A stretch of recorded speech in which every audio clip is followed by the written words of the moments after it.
qui s'est positivement distingué cette semaine au Gabon. Qui s'est, à l'inverse, négativement illustré. Nous avons sondé une trentaine de personnalités de toute sensibilité, à l'intérieur comme à l'extérieur du pays. Voici leurs réponses. Le président Ali Bongo Ondimba était cette semaine à Séoul pour célébrer le 60e anniversaire des relations entre le Gabon et la Corée du Sud. Promoteur infatigable de son pays, à l'international, comme l'a qualifié sur Twitter son porte-parole, Jesiela Ekoga, y a été reçu en grande pompe et avec tous les égards par son homologue. Lire notre article. Yves Delbras, ancien footballeur et ex-capitaine de l'équipe nationale reconverti dans la musique à la fin de sa carrière sportive et auteur de plusieurs titres à succès, le géant de la rumba gabonaise, comme il était surnommé, a tiré sa révérence. Natif de Port-Gentil, il s'est éteint jeudi en France à l'âge de 63 ans. Il nous lègue 6 albums parmi lesquels Mameye 2004 et Walwana 2011 dans lesquels on retrouve des chansons telles que Nchilo, Nwandi Ilovalovi, Ikambi Beumno Azingo. Des tubes qui ont propulsé ce haut gradé de l'armée gabonaise à la retraite au rang d'artiste aimé de tous. Que la terre lui soit légère. Centre sportif de Bindje. La saison prochaine, Port-Gentil aura son derby. Évoluant en national de cette saison, l'équipe du jeune président Ravel Mondjo, qui a repris le club en 2018 et a mis l'accent sur la formation, a été promu samedi en National 1.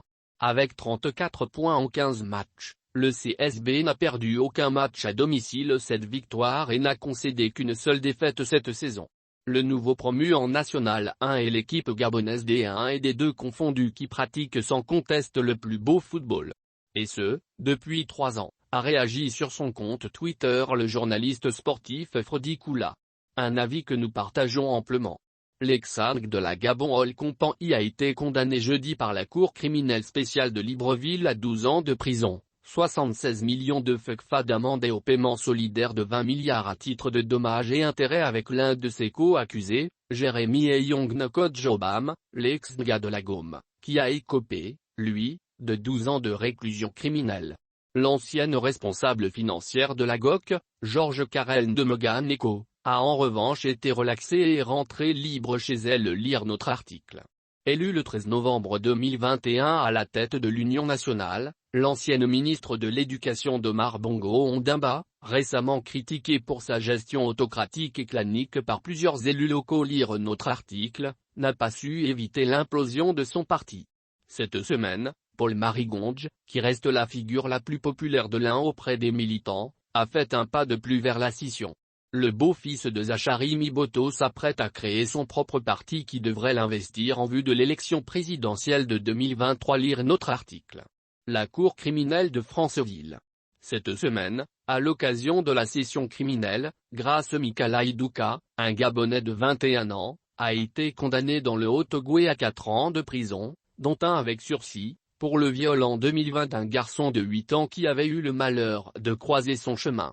Une peine ridicule en regard de la gravité des faits pour lesquels l'article 256 du Code pénal prévoit 15 ans de réclusion criminelle et une amende de 50 millions de francs.